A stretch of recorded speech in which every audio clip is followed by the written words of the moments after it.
Your show will go live in 5 seconds. 4, 3, 2, 1. Lost voice.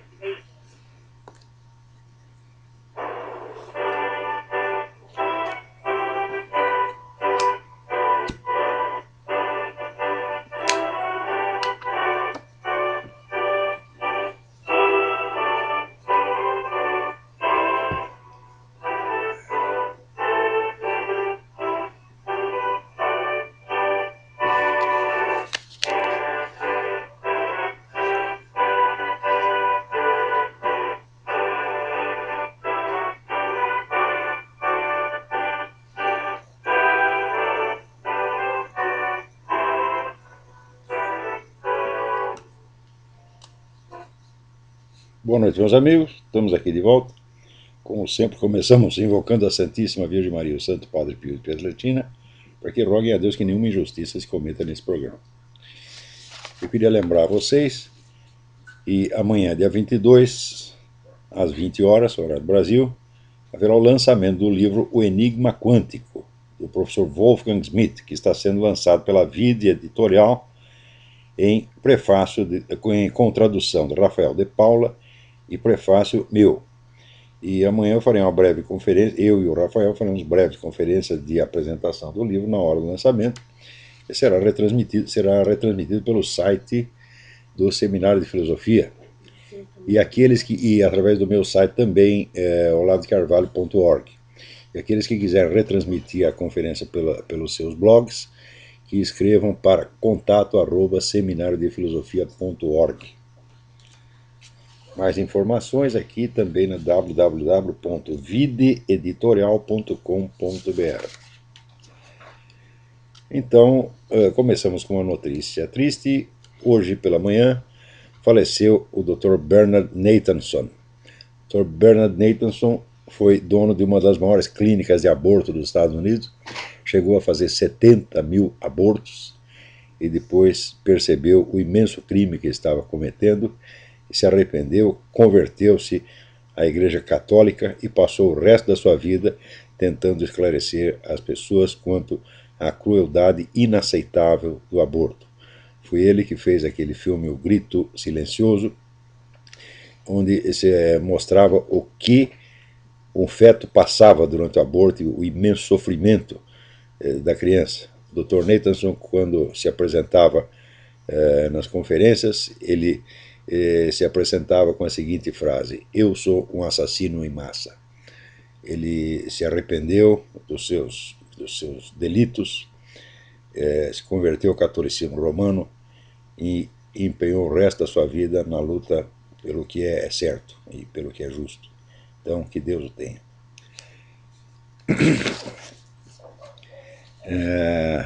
Aqui me chega uma carta do Levi Marcos Pereira, pedindo que eu esclarecesse mais alguma coisa a respeito da relação entre o governo russo e a Igreja Ortodoxa. Ele li outro dia um artigo no Mídia Sem Máscara que explica o modus operandi da KGB no que toca às relações com a Igreja, especialmente no que se refere às aquisições de propriedade por parte dos hierarcas ortodoxos mundo afora, de modo a ampliar a abrangência da influência do poder russo. Ele diz: os chefes da Igreja Ortodoxa estão comprometidos somente com o poder ou falam em nome de Cristo? Olha, Levi, a pergunta não se aplica muito, porque qualquer sacerdote que seja regularmente ordenado, a missa que ele celebra é válida, o batismo que ele celebra é válido, a confissão que ele recebe é válida, a comunhão que ele dá é válida, é tudo válido do mesmo jeito. Agora, ele vai para o inferno. Tá certo? Então você nunca o fiel tem muito que se preocupar com o que se passa na cabeça do padre, tá certo? Principalmente porque hoje em dia você pode calcular que a maior parte dos padres o que tem na cabeça é pura merda, tá certo? Não obstante, se o rito de ordenação dele foi válido, e este é um outro problema seríssimo, porque tem muito padre por aí que o rito dele de ordenação não é válido, sobretudo com todas as dúvidas que surgiram com relação aos novos ritos inventados aí pelo Concílio Vaticano II. Há motivos para duvidar da validade da ordenação de alguns padres. E também na Igreja Ortodoxa Russa, com toda a influência que o governo, tanto o governo soviético quanto o atual governo, tem dentro da igreja, muita coisa pode ter acontecido lá. Mas se o rito de ordenação foi válido, então não se preocupe. O máximo que pode acontecer é o seguinte: é você não aguentar o sermão, o sujeito começar a falar muita besteira e você ir embora. E foi embora. Eu, na primeira comunhão da minha filha, a primeira comunhão foi válida, porque o rito do padre já era velhinho, então a ordenação foi válida. Mas quando ele abriu a boca, eu tive que sair. Falei, eu vou sair, fumar um cigarro, para você ficar lá dentro, eu vou torcer o pescocinho do padre. E isso não vai ficar muito bem, né? Agora, com relação à igreja russa, nós não podemos esquecer que a igreja russa sempre foi uma igreja estatal, desde o início. No tempo do Tsar era a mesma coisa, a igreja é parte do governo. Uma igreja independente jamais existiu na Rússia. Então, quem quer que esteja no poder, manda na igreja. O Tsar mandava, depois veio o regime comunista, continuou mandando, e agora está lá o Vladimir Putin, manda da mesma maneira. Tá certo? Então, não é necessário, vamos dizer, uma operação especial para controlar a coisa, né? Então, sempre a igreja russa sempre foi controlada. E sempre foi uma igreja extremamente apolítica, quer dizer, não se mete na política e faz o que o governo manda, obedece, fica quieto. O que é uma coisa que, vamos dizer, uma diferença brutal em relação à igreja do Ocidente, vamos dizer, cujos conflitos, né, já no tempo, na Idade Média, os conflitos com o Império, e depois os conflitos com os governos modernos são vamos dizer, parte da história, né? Então, por via das dúvidas, é bom estar alertado. Quer dizer, a probabilidade de você estar lá se confessando para um agente da KGB é muito grande. O agente da KGB ele vai absolver você dos seus pecados, você é um agente da KGB, te absolve dos seus pecados, e a absolvição é válida. E daí ele vai e conta tudo para a KGB, né? E ele mesmo comete um pecado gravíssimo, violando o segredo da confissão, né? E daí como é que ele vai fazer? Ele vai se confessar para outro padre que também é agente da KGB? Né? Quer dizer, é uma situação realmente deprimente. As pessoas que acham que saíram correndo, vamos dizer, da igreja romana para buscar abrigo na igreja ortodoxa, então, fizeram uma grande bobagem, né? Deveriam ter estudado melhor a situação da igreja ortodoxa antes de fazer uma coisa dessa. Inclusive porque na igreja católica romana você ainda tem, mesmo que a hierarquia inteira esteja corrompida ou vendida para o inimigo, você tem condições de lutar dentro. Agora na igreja ortodoxa russa não tem, porque a igreja sempre foi subserviente ao Estado, não tem a tradição de luta e de conflito como tem a igreja católica romana. Tem alguém na linha aí? Alô, quem é?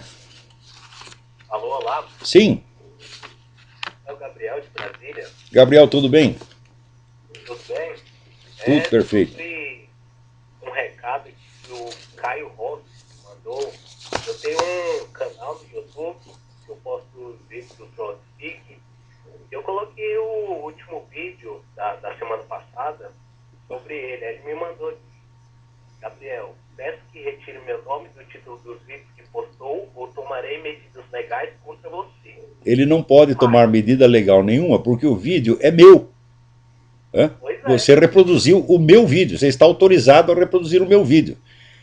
Agora, aqui falando em medidas legais, eu que posso tomar medidas legais contra ele, porque ele repassou aquela história a respeito do meu casamento, cometendo um óbvio crime, depois ele disse, não falou isso, não falou uma pinóia, está lá o texto que mostra que você falou.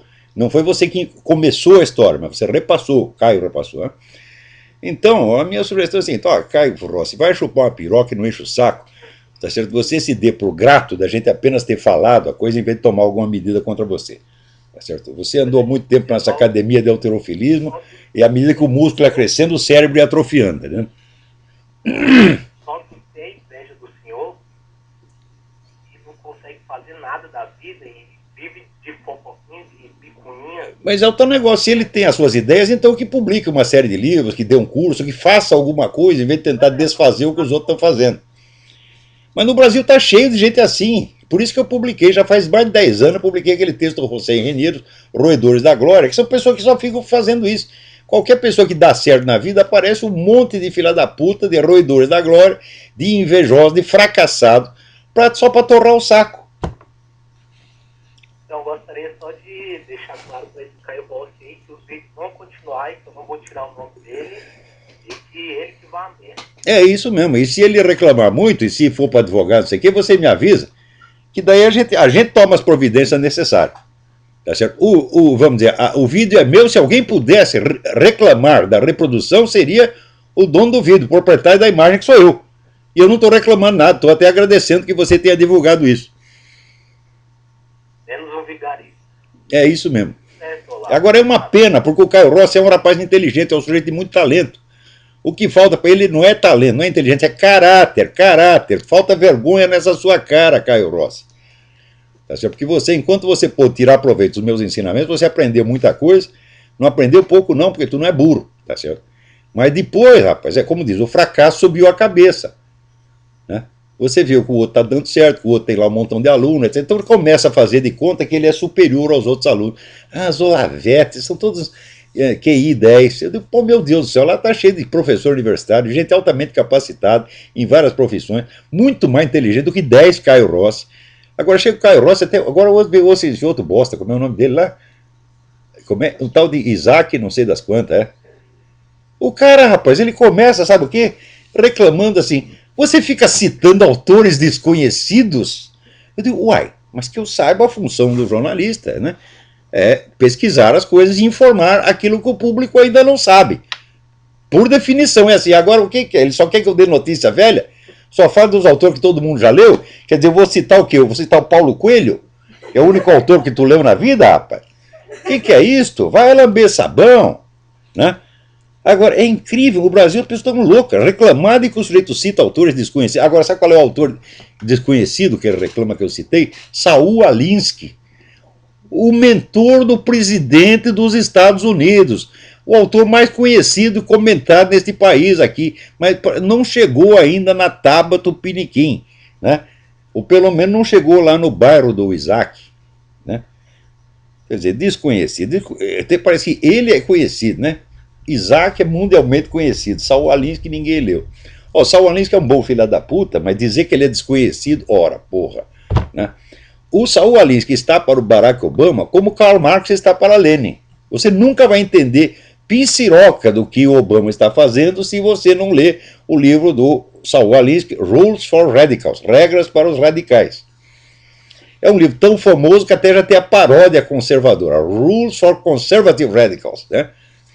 Quando o livro cria a sua paródia, quer dizer que está muito famoso. É como o livro do Mortimer Adler, que escreveu o livro How to Read a Book. Daí um sujeito escreveu outro livro, How to Read Two Books. Então, aqui diz que o governador Sérgio Cabral está oferecendo um palacete no Rio de Janeiro para instalação do Instituto Lula. Então, isso significa o seguinte, a Académie Française que se cuide, né? A Universidade de Princeton que se cuide, porque vai haver aí um templo da alta cultura, né? Promovida pelo Sérgio Cabral, o prefeito Eduardo Paes, o empresário Eike Batista. Eike Batista é aquele que lá mandou destruir aqueles painéis feitos por um pintor brasileiro. Esqueci o nome do pintor agora, eu estou ficando velho, o pintor é conhecido. No Hotel Glória, tinha lá uns painéis, uns azulejos fantásticos, né, que estão lá há 50 anos, feito por um grande pintor brasileiro, o mandou tirar tudo. Quer dizer, esse é o conceito de cultura que tem esse cara, porra. Né? Tira o painel lá e põe a bandeira do PT, ou põe o retrato da dona Dilma, né? Então, o Jornal Jabor acha a Dilma lindíssima e cultíssima. Meu filho, isso aí já é perversão sexual, você me desculpa, pô. Né? Que você acha ela bonita, fala, bom, seu gosto pode ser relativo, né? Tem gente até que acha eu bonito, fala, puta merda, então por que não pode achar a Dilma? Tá certo, acha bonitinha. Mas culta, puta que pariu. Perguntaram para a mulher o nome de um livro que ela tinha lido, ela disse, eu li um livro que foi tão importante na minha vida, acabei de ler, como é o título? Esqueci. O único livro que ela leu na vida, se é que leu, ela já esqueceu o título, porra. Ela está lendo assim, ela lê a linha 1, lê a 2, e quando chega na 3 já esqueceu a 1. Quer dizer, o conceito de cultura no Brasil, olha, intelectual no Brasil é o quê? é o Chico Buarque de Holanda, é o Dr. Emir Sader. Então, meus filhos, vocês não têm ideia da debacle que é isso aí. Porque cultura no Brasil é só um negócio para você exibir, para você fazer bonito, não tem funcionalidade, não tem utilidade. Né? Aqui nos Estados Unidos, que é um país culturalmente decadente em comparação com o que era nos anos 40, 50, você tem, vamos dizer, uma pleiade enorme, enorme de intelectuais altamente capacitados a discutir tudo, a analisar tudo. Não passa um fato sem que haja análises sérias, profundas, das quais vão resultar projetos de lei, discussões no parlamento, decisões presidenciais, né, a política, a orientação da educação, a orientação do sistema de defesa, tudo sai dessas discussões. Quer dizer, você tem milhares, centenas de milhares de pessoas altamente capacitadas.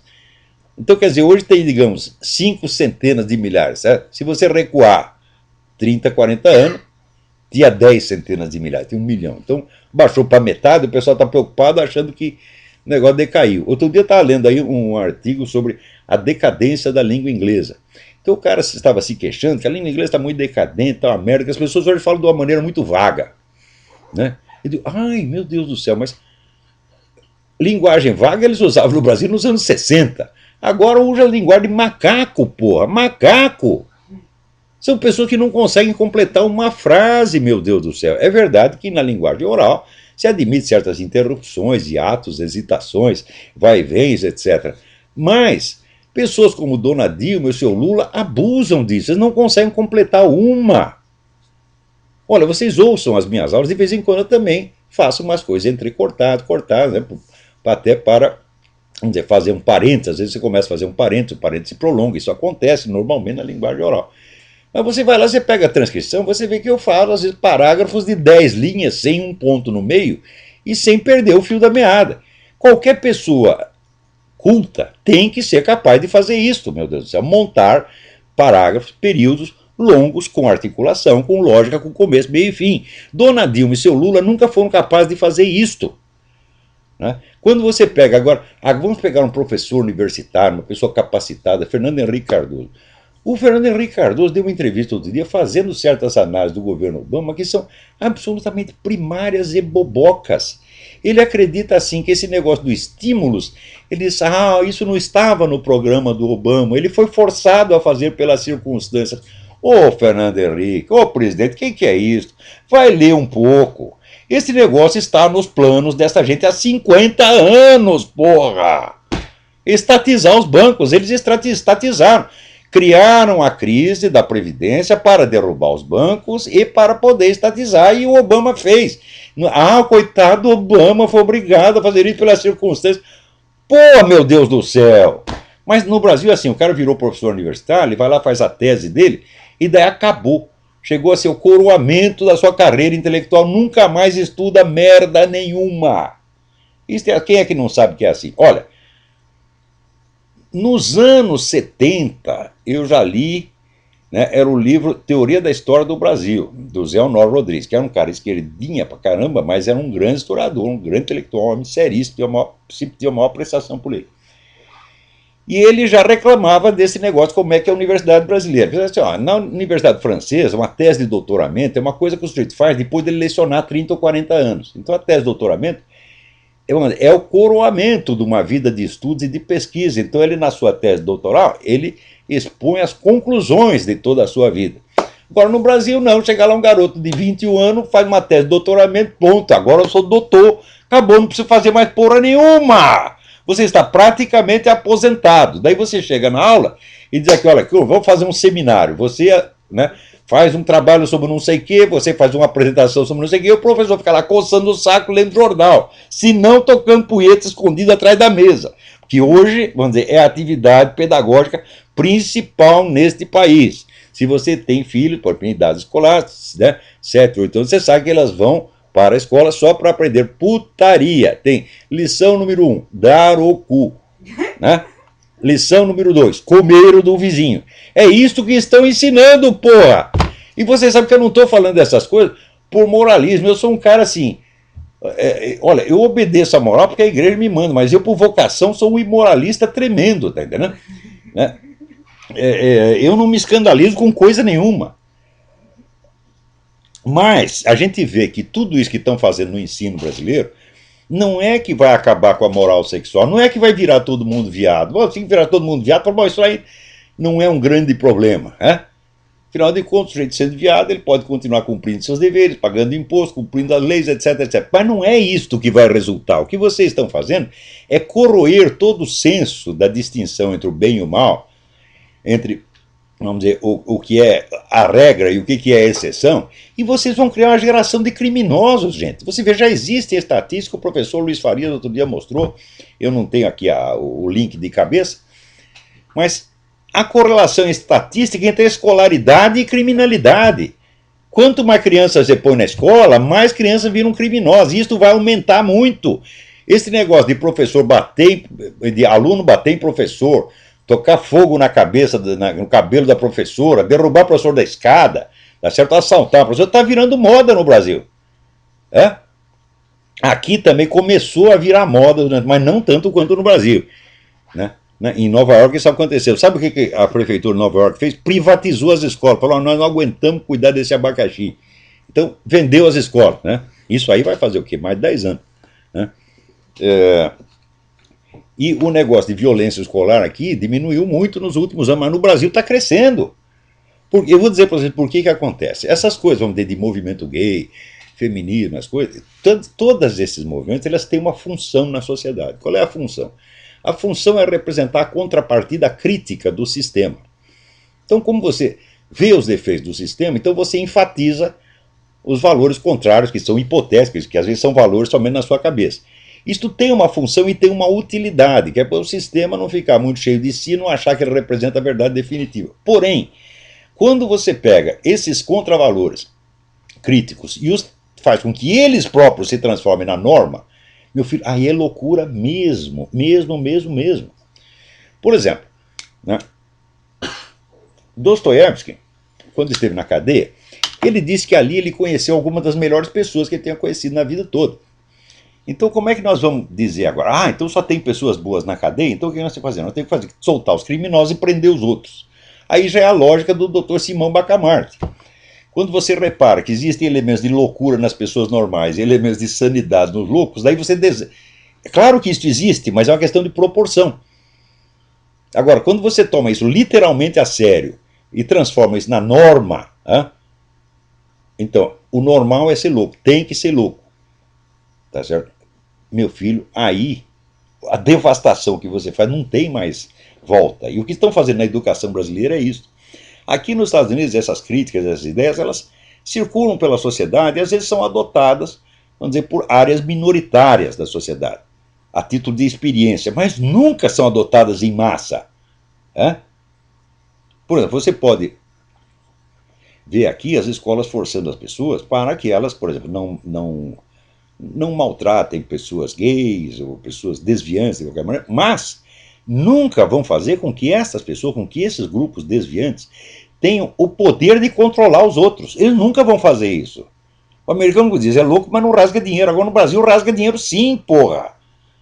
O que estão fazendo aí no Brasil, por exemplo, esse negócio de gay invadir a igreja e ficar lá dentro, um amassando o outro, passando a mão na piroca do outro dentro da igreja, para provocar o padre, aí o padre vai reclamar, daí eles dizem, é crime de homofobia. Agora acontece o seguinte, acontece que antes do crime de homofobia, existe muito antes o crime de ultraje a culto, eu não lembro que artigo que é do Código Penal. Você interromper um culto religioso, tá certo? Perturbar ou interromper um culto religioso, ou você escarnecer de alguém por motivo de crença ou de função religiosa, é crime no Brasil. Agora, esses padrecos também não sabem que existe a lei. Então, o gay, o traveco, vai lá dentro, pratica o crime de ultraje a culto, mas o padre não sabe. Agora, o gay sabe que existe o negócio da homofobia. Então, em vez do padre processar o gay, é o gay que processa o padre, porra! É a mesma coisa que o sujeito entra na sua casa para te assaltar, e você, como é fortão, você é o Caio Rossi, né? Você esteve lá na academia da Alterofilipe, então você é fortão, você desarma o cara e dá-lhe uns tabefes. Ele sai e te processa. Não teve um cara aqui nos Estados Unidos, aqui aconteceu isso aí. O sujeito foi assaltar um supermercado e foi preso, né? Daí ele processou o supermercado porque ele disse que o estresse que ele ficou durante o assalto o prejudicou muito.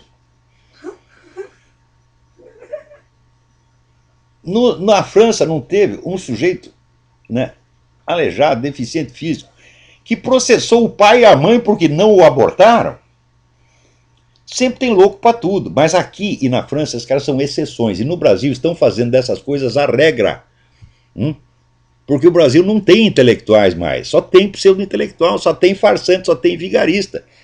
E vigarista pega, ele ouve falar que tem uma moda assim na França ou nos Estados Unidos, que nos países de origem aceita apenas, vamos dizer, a título de, vamos dizer, anormalidade consentida, né? Mas no Brasil eles aceitam como se fosse um mandamento divino.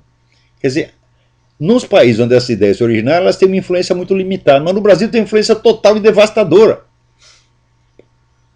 Outro estava me contando que agora o grande filósofo da educação no Brasil é o Paulo Giraldelli, meu Deus do céu!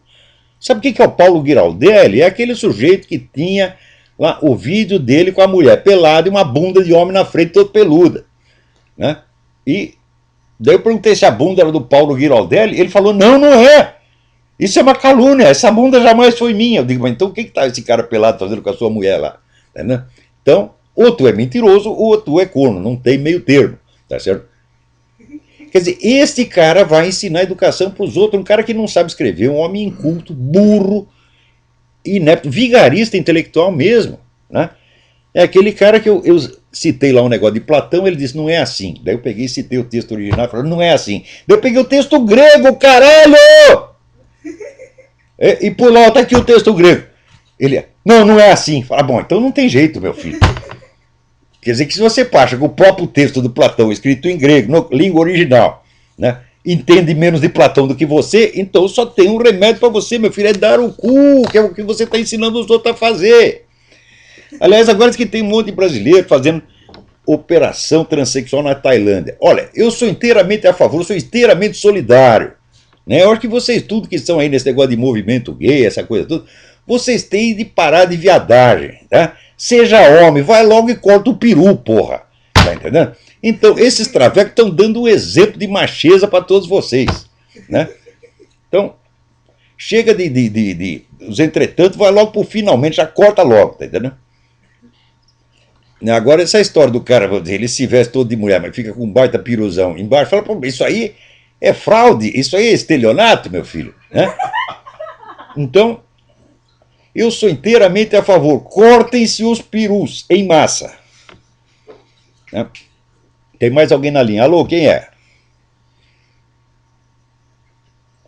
Oi, Olavo. Oi, tudo bem? Oi, o Ricardo Vitor de Belo Horizonte. Ricardo, tudo bem? Vou comentar. Semana passada eu falei daquele Arqueu Sotomayor, né? Agora eu descobri outro, rapaz. Tem um senhor na internet, vamos ser respeitosos, né? Alfredo Bernatti. Ele escreveu livros em PDF falando que Jesus não existiu.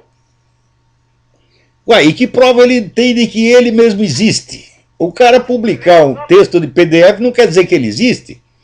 Né? Quer dizer que se todos os depoimentos... Quando ele está os pratos na internet, nem os ateus concordam com ele, ele falou que vai dar porrada em todo mundo que discorda dele. Ah, ele pode vir dar porrada aqui. Olha, ô seu C.Q. Bernatti, eu dou uma passagem para você vir para os Estados Unidos bater em mim. Vem aqui, vem para tu ver o que te acontece. Ele tem um argumento... Se você é velhinho, eu também sou. Né? Ele falou assim, se Deus existisse, não teria bicho na minha goiaba. Minha goiaba não ia ficar podre. Ah, é? De onde que ele tirou a premissa disso aí? De que se Deus existe, as goiabas são eternas. Não, as goiabas não são eternas. Os goiabas são eternos. Os goiabas, como ele, não sei se esse termo ainda existe no Brasil, né, nos anos 60, quando o sujeito era muito idiota, ele chamava de goiaba. Ele, então, é o termo do tempo dele. Né?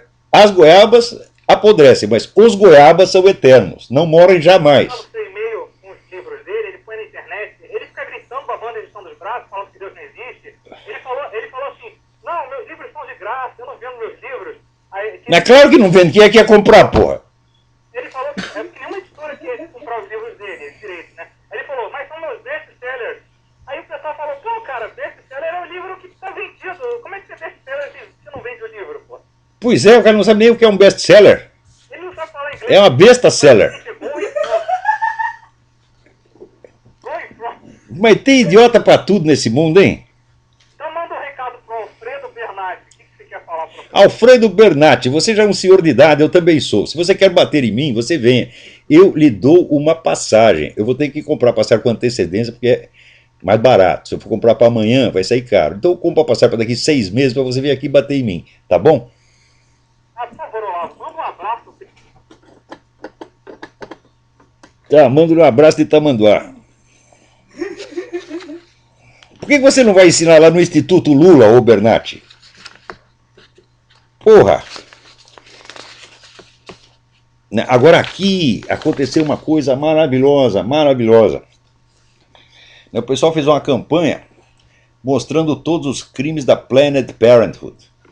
Planned Parenthood foi aquela organização abortista e a maior rede de clínica de aborto dos Estados Unidos, fundada pela Margaret Sanger, uma filha da puta racista que queria acabar com os pretos, instalando um monte de clínica de aborto nos bairros pretos. Veja você, né? Então, os moleques pretos não iam nem nascer. Então a geração seguinte já ia estar tudo branquinho que nem ela. Daí, essa porra desse Smithsonian Museum, do qual eu fui sócio, não sou mais, eles mandaram um negócio aqui, queremos você de volta. De volta ao caralho, não vou lá mais não. Não entro nesses puteiros. Minha mãe disse para não frequentar certos lugares. Né?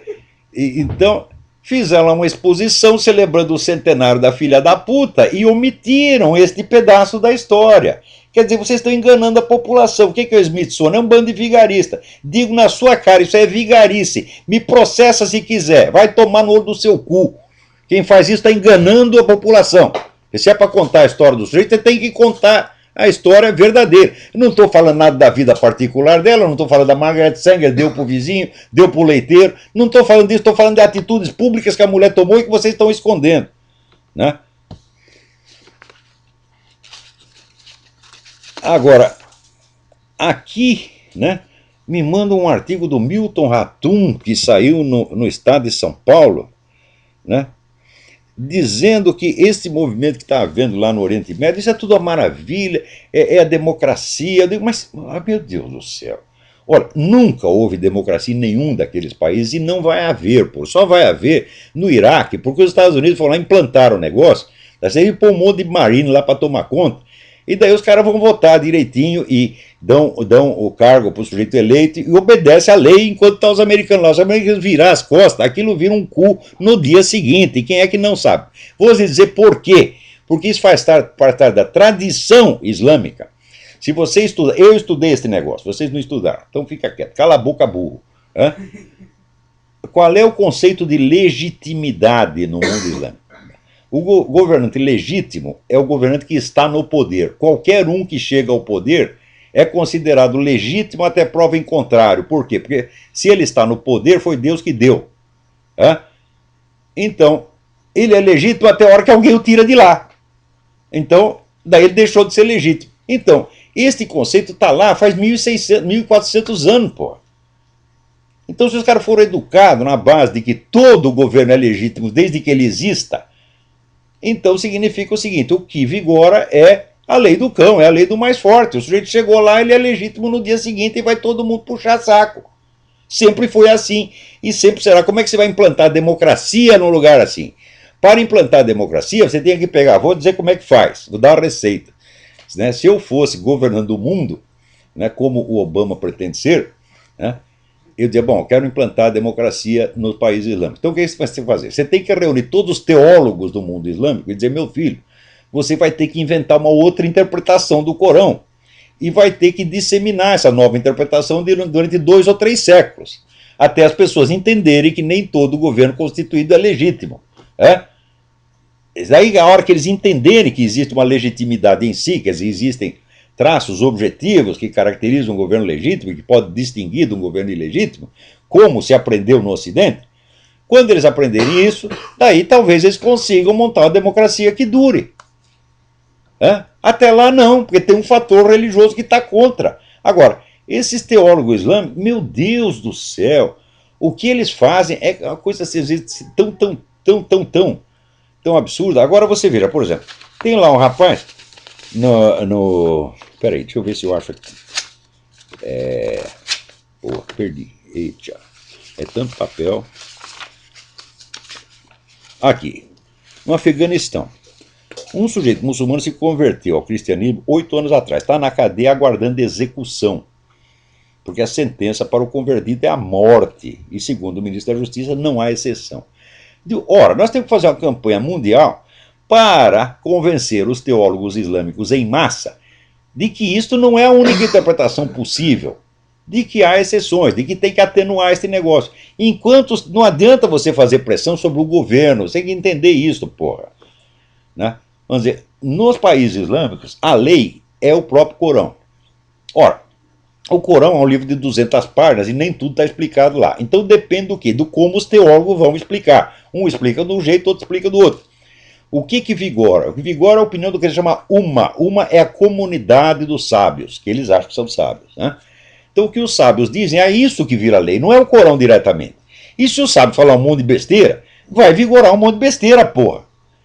Então, como não existe distinção entre a lei religiosa e a lei civil, então tudo depende da interpretação que se faça da lei religiosa. Não depende do governo, porra. Hã? Se tem que fazer pressão, tem que fazer pressão sobre a Umma, sobre a comunidade dos teólogos, e dizer, olha, porra, vocês mudam este negócio, isso aí está errado, vocês estão entendendo a coisa errada, vocês radicalizaram o negócio demais, tem que mudar, tem que discutir. A discussão não é proibida no mundo islâmico, a discussão teológica não é proibida. Né?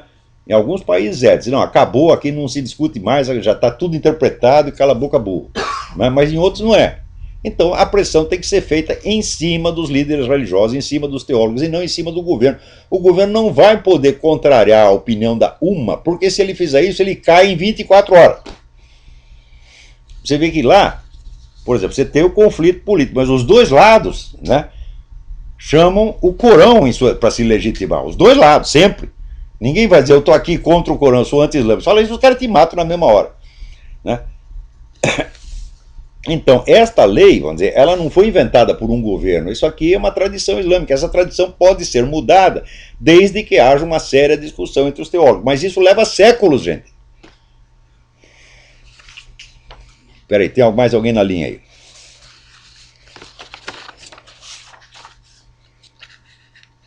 Alô, quem é?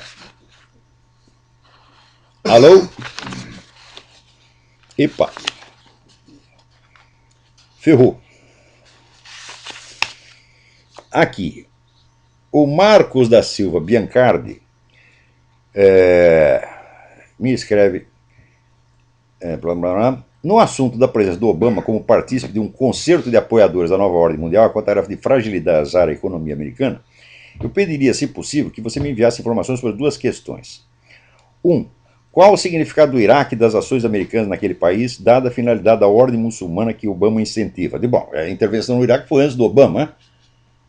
Quer dizer, eu já expliquei várias vezes que o motivo da intervenção no Iraque foi exclusivamente militar, que o petróleo não teve merda nenhuma que ver com isso, que as empresas de petróleo foram contra a intervenção e que depois não ganharam um puto de um tostão no Iraque até hoje. Tá certo? Ao passo que o Iraque foi todo reconstruído, hoje você tem de novo hospitais, escolas, tá, no Iraque se vende hoje mais automóvel do que nunca, o padrão de vida está subindo, quer dizer, eles reconstruíram o país. O que eles fizeram no Iraque, eu acho assim, o George Bush na política interna só fez cagada. A única coisa boa que ele fez foi invadir o Iraque e criar o país de novo, do zero. Foi o maior e melhor presidente que o Iraque já teve. Tá certo? Agora, o presidente americano ele não foi nem um único dia.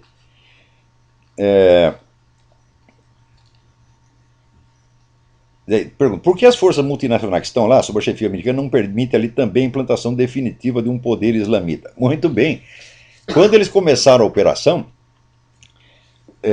que foi no governo Bush,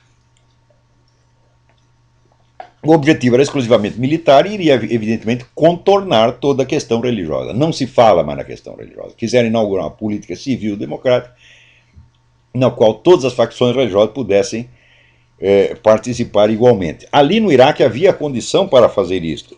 Por quê? Porque a facção radical dominante não era a Fraternidade Islâmica, e sim era o partido Ba'ath do Saddam Hussein, cujo partido a invasão americana destruiu por completo. Então não havia facções radicais capazes de tomar o poder no Iraque no dia seguinte. Ao contrário do que acontece no Egito, porra. Exatamente o contrário.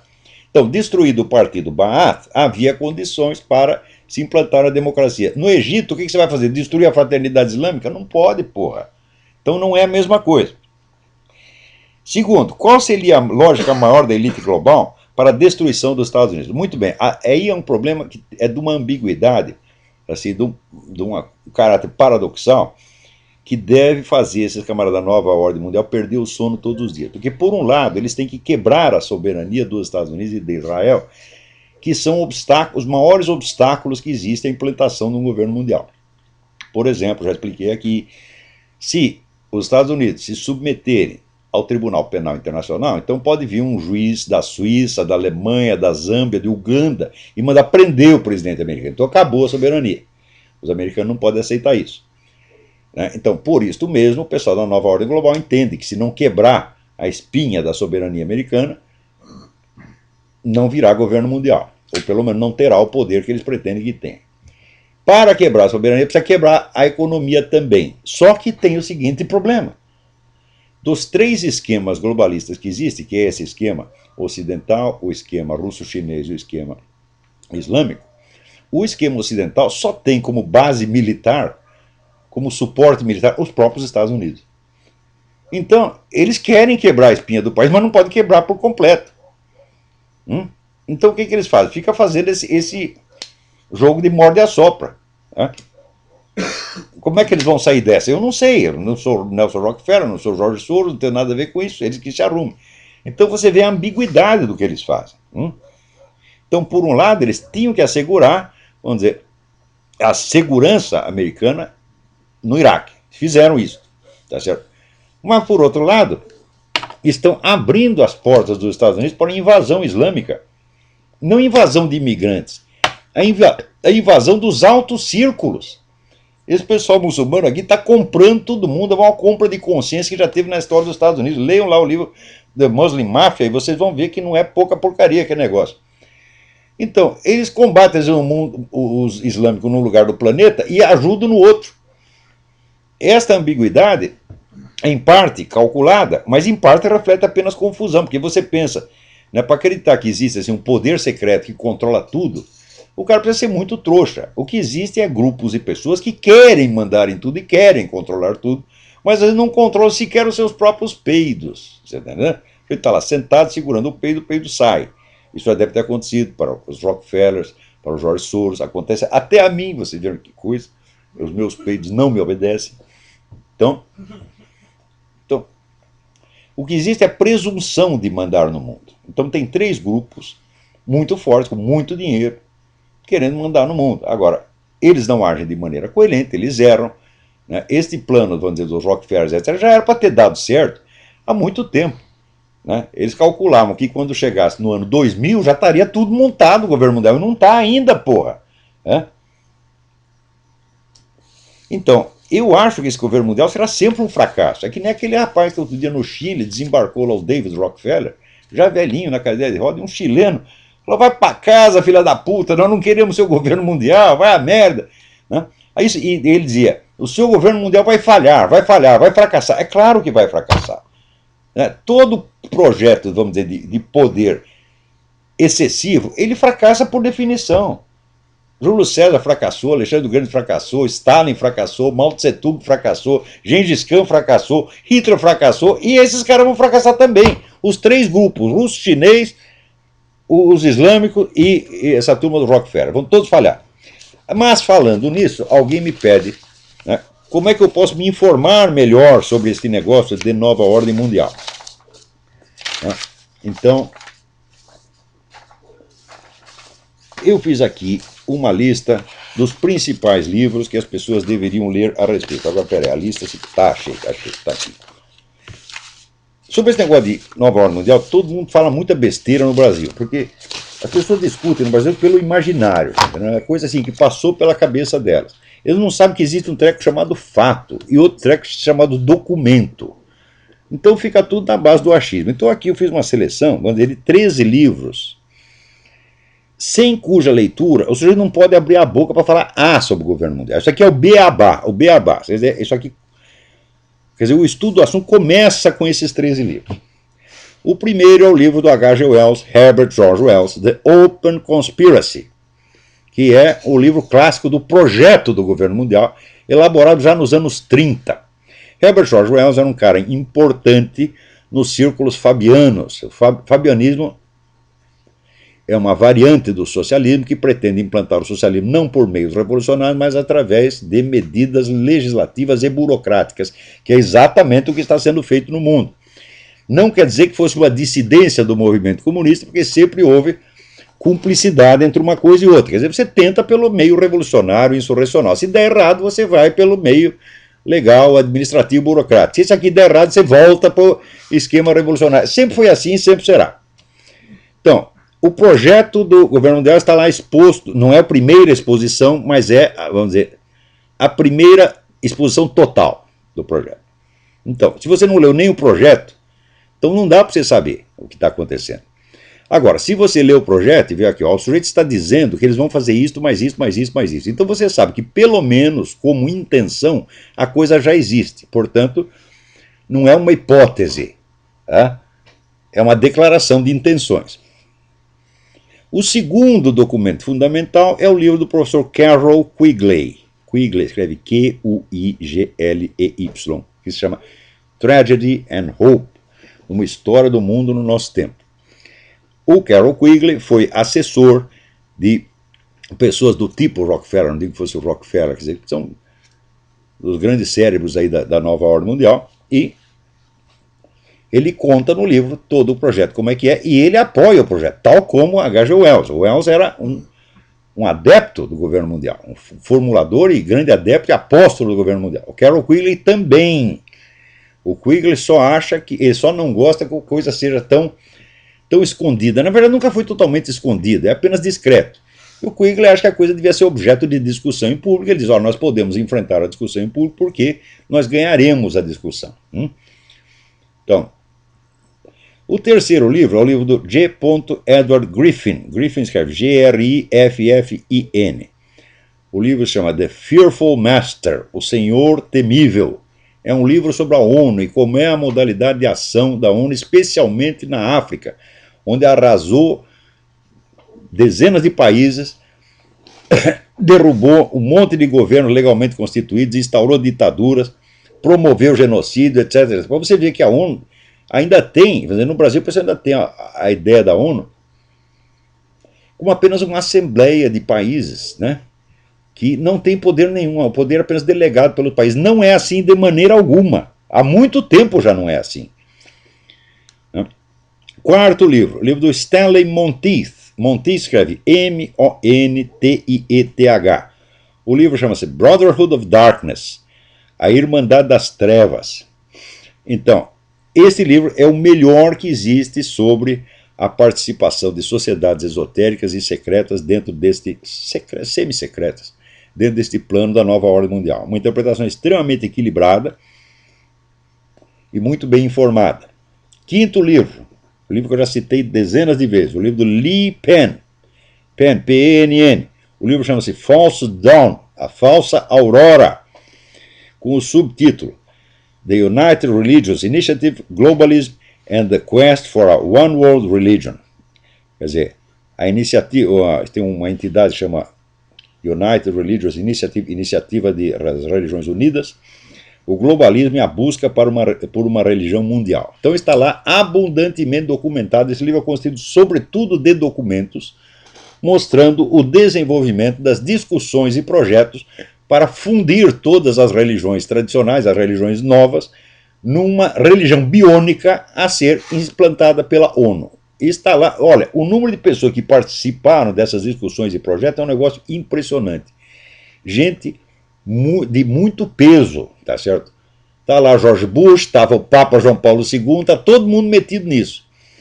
Aquilo que o Malachi Martin contou no livro The Windswept House, A Casa Batida pelo Vento, ele contou sob forma romanceada que a intervenção deste pessoal da religião global dentro da Igreja Católica, aquilo é tudo verdade. Ele escreveu sob forma de romance porque os personagens estavam vivos e poderiam processar. Então ele simplesmente trocou os nomes, mas já está publicada a lista de quem corresponde a quem, e quando você tem lá a lista, você vê que aquilo aconteceu mesmo.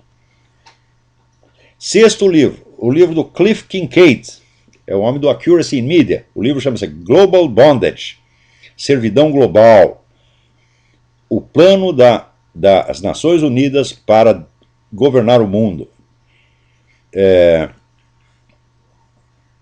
Esse livro é mais centrado nas iniciativas mais recentes das Nações Unidas e complementa maravilhosamente o livro do Edward Griffin, The Fearful Master. Sétimo livro, outro livro do Cliff Kincaid, Global Taxes for World Government, Impostos Mundiais para o Governo Global. Ele mostra como está sendo construída a base econômica para o governo mundial. Isso não é hipótese, isso já está acontecendo, está abundantemente noticiado. As pessoas, como é simplesmente um projeto muito grande, é uma coisa que é discutida e coordenada e criticada por intelectuais de primeiro plano, por gente muito estudiosa. O cidadão comum está totalmente desaparelhado para isso, e significa o seguinte, que se o cidadão comum americano está desaparelhado, muito mais estão os intelectuais e formadores de opinião no Brasil.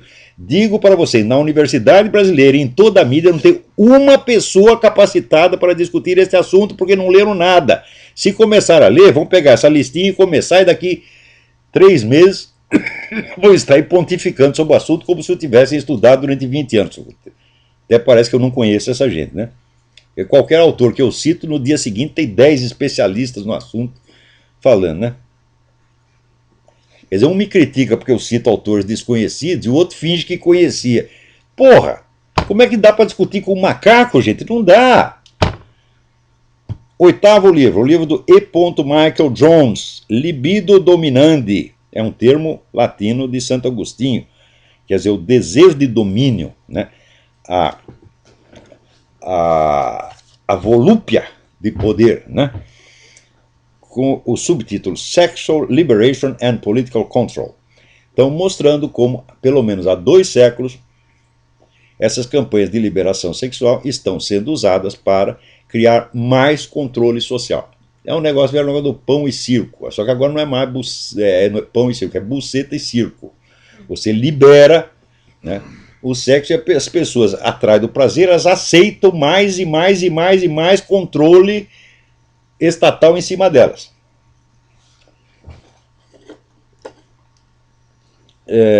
Nono livro, o livro do padre Paul Kramer, The Devil's Final Battle. É o livro que mostra a formação do poder mundial desde o ponto de vista da profecia de Fátima, que foi o acontecimento espiritual central do século XX. Então, vamos dizer, é a profecia de Fátima que nos fornece um ponto de vista unificado para você entender, vamos dizer, a unidade do processo. Então esse livro é absolutamente indispensável. 10º livro, livro do jornalista espanhol Daniel Stulin, The True Story of the Bilderberg Group. Quer dizer, o Bilderberg é um círculo, um clube de bilionários e pessoas altamente influentes que se reúne pelo menos uma vez por ano para fazer uma análise do estado do mundo e implementar os projetos de governo mundial.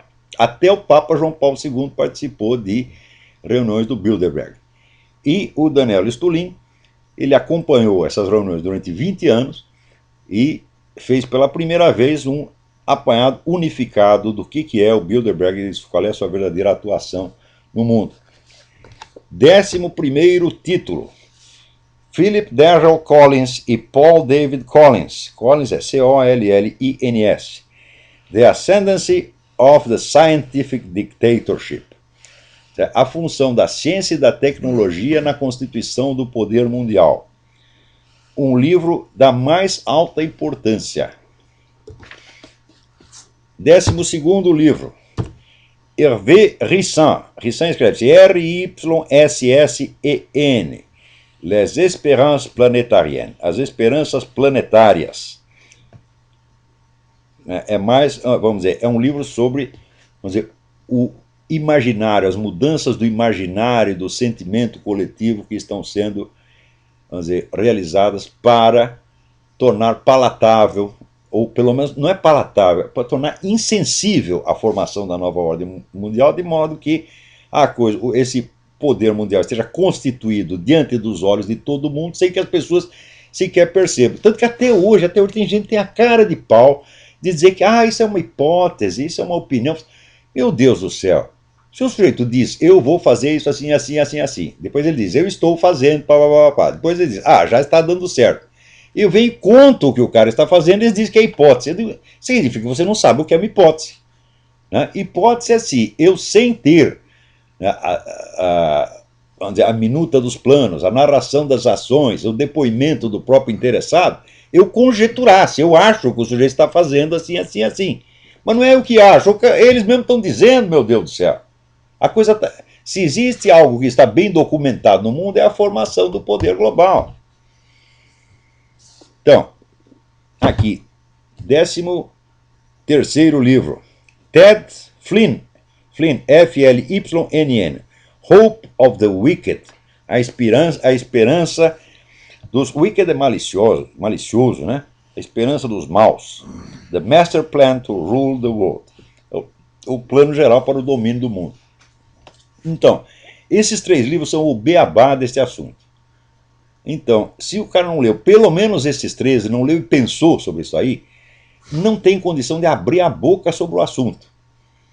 Olha, eu li centenas de livros sobre isso, centenas. E desses centenas eu selecionei esse aqui porque são aqueles que, vamos dizer, primeiro, tem as informações mais básicas. Segundo, são os mais simples, os mais interessantes de ler. Tá certo? E terceiro, enfoca um assunto do ponto de vista geral. Agora, se você for partir, vamos dizer, para os estudos sobre pontos determinados, então a bibliografia não acaba mais. Tá certo? Dá para você lotar bibliotecas inteiras. E mesmo tudo que eu li, que são algumas centenas de livros, olha, é nada no conjunto. Né? Muito bem, o que mais nós temos aqui? Aqui. Polêmica pelo desalojamento de gays que invadiram o átrio da Catedral de Lima, Peru, num beijaço massivo. Quer dizer, como polêmica? O que é isso?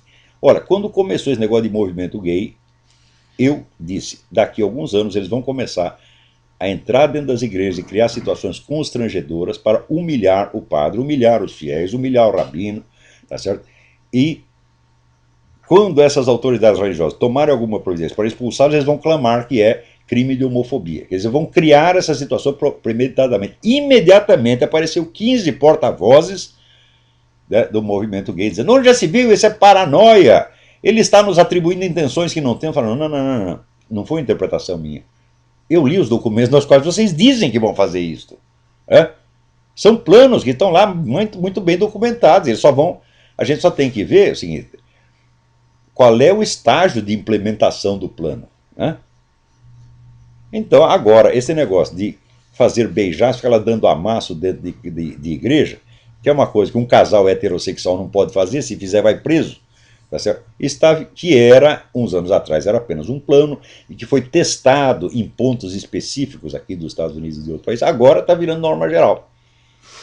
Isso quer dizer que daqui uns anos será impossível, preste bem atenção, impossível realizar qualquer cerimônia religiosa em público sem o risco deste tipo de ofensa premeditada, maligna, maliciosa, mal intencionada. Então, por hoje é só. E alguém me pergunta aqui, como posso ter acesso à sua entrevista? Ele escreve Jerry Nyquist, não é Jerry, é Jeffrey, J-E-F-F-R-E-Y, Jeffrey Nyquist. A transcrição que o próprio Jeffrey Nyquist fez da entrevista, a transcrição resumida, já está no ar online na minha página e na página do Inter-American Institute, www.theinteramerican.org. Quanto, vamos dizer, à transmissão gravada, eu não sei nem que dia o Nyquist vai colocar isso no ar, mas tudo que eu disse já está lá na transcrição que ele fez. Então tá, até a semana que vem, muito obrigado.